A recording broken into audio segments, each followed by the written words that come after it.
মাননীয় স্পিকার, দেশে আজ মহা সংকটের সৃষ্টি হয়েছে। চারদিকে শুধু নেই আর নেই, জনজীবন বিপর্যস্ত, উন্নয়ন কর্মকাণ্ড আজকে স্থগিত। এক কথায় দেশ পরিচালনায় তথা মানুষের প্রত্যাশা পূরণে সরকার ব্যর্থ হয়েছে। দেশের জনগণ এই অবস্থার পরিবর্তন চায়, আর এই পরিবর্তনের সবচেয়ে গ্রহণযোগ্য মাধ্যম হচ্ছে মধ্যবর্তী নির্বাচন, তার সত্যি জনগণ।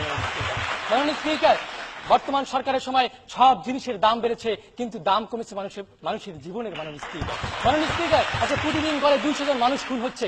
আজকে নাটোর উপজেলা চেয়ারম্যান সানাউল্লাহ নূর বাবুকে প্রকাশ্য দিবালোকে সরকার দলীয় সন্ত্রাসীরা কুপিয়ে হত্যা করেছে। আজকে ঢাকার ওয়ার্ড কমিশনার চৌধুরী আলম আজকে 1 বছরের বেশি সময় ধরে নিখোঁজ রয়েছেন। সরকার দলীয় সংসদ সদস্যের পিস্তলের গুলিতে নিহত হয় কর্মী তার ইব্রাহিম।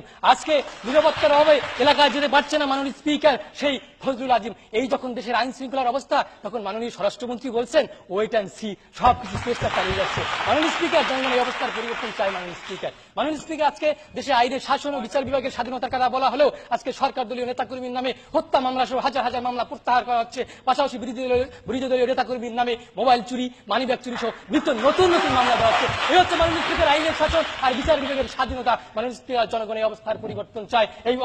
মাননীয় স্পিকার, আজকে যদি দেশের দুর্নীতি মানবাধিকার লঙ্ঘনের মহা উৎসব চলছে, কলেজ ছাত্র লিমনকে নিয়ে সরকারের প্রধানমন্ত্রী, উপদেষ্টা, র্যাবের মহাপরিচালক ও পুলিশের আইজিপি যা বলেছেন তার শৈথিল্যতা, দুর্বলতা ও হীনমন্যতার আজকে দুর্নীতি দমন কমিশনকে আজকে দন্তহীন বাঘে পরিণত করা হয়েছে। আজকে মানবাধিকার কমিশনকে স্বরাষ্ট্র মন্ত্রণালয় থেকে সতর্ক করে দেওয়া হয়। মাননীয় স্পিকার, এক কথা সরকার আজকে লঙ্কায় গিয়ে রাবণ হয়েছে। মাননীয় স্পিকার, আজকে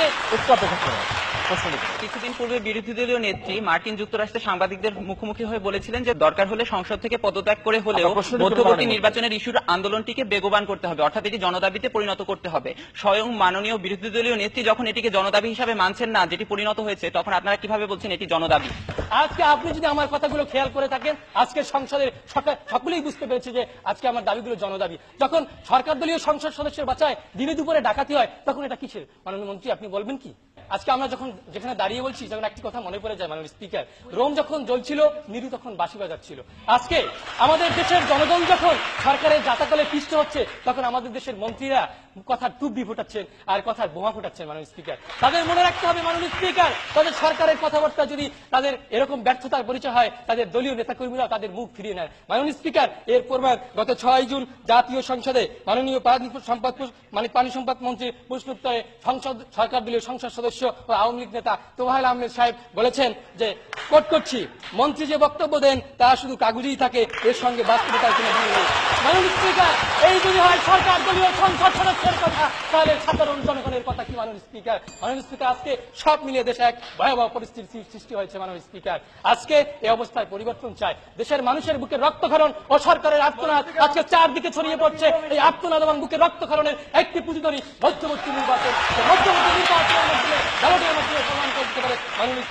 মাননীয় স্পিকার, আজকে নির্বাচনে জিতলেই ক্ষমতায় থাকা যায় না, জনগণের আস্থা নিয়ে ক্ষমতায় থাকতে হয়। মাননীয় স্পিকার, সরকারকে ইতিমধ্যে দেশের জনগণ সবুজ কার্ড দেখিয়ে দিয়েছে, লাল কার্ডের জন্য জনগণ অপেক্ষা করছে। মাননীয় স্পিকার, আজকে কি বলবো, আজকে সরকার কালো গ্লাসের ভিতরে সবকিছুই স্বাভাবিক মনে হয়। মাননীয় স্পিকার, আজকে কালো গ্লাসের ভিতর থেকে সবকিছু স্বাভাবিক মনে হয়, আর তাদেরই একটি অংশ বলছে বেশ বেশ বেশ, জনগণ বলছে আমরা শেষ হচ্ছে।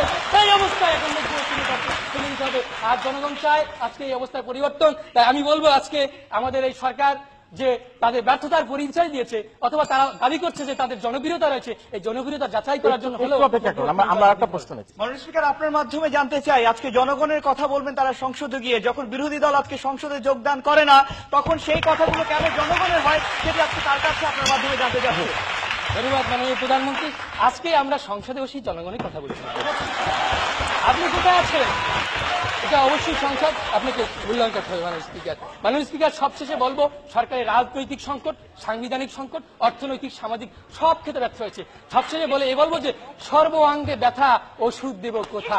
আজকে সরকারের সর্বাঙ্গে ব্যথা, ওষুধ দেওয়ার জায়গা নেই। মাননীয় স্পিকার, সুতরাং আমি এবং আমার দলের বক্তব্য হচ্ছে, আজকে মাননীয় প্রধানমন্ত্রী কর্তৃক যে প্রস্তাবটি এসেছে, সেই প্রস্তাবটি যেন গৃহীত না হয়। ধন্যবাদ মাননীয় স্পিকার, ধন্যবাদ।